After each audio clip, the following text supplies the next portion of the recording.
Kelakuan Happy Asmara di kampungnya dibongkar tetangga.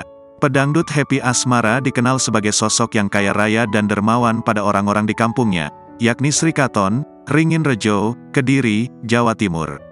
Kekayaan yang didapat Happy Asmara itu berkat penghasilan dari panggung ke panggung.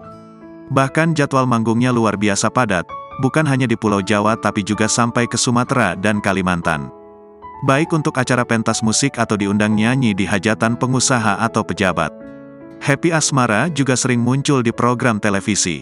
Lantaran sibuknya, ia jarang pulang ke kampung halaman tempat kedua orang tuanya tinggal. Kelakuan Happy Asmara di kampungnya pun akhirnya dibeberkan oleh Narti, tetangganya di Srikaton. Ternyata sang artis rutin bagi-bagi rezeki dalam bentuk sembako dan uang. Bukan hanya dibagikan ke warga desa tempat orang tuanya tinggal, tapi warga di desa-desa tetangga. Sering bagi-bagi sembako dia, semua orang dikasih. Berapa ribu gitu loh yang dikasih, beberapa desa itu yang dikasih, ucap Bu Narti seperti dikutip pada video di YouTube Jejak Richard.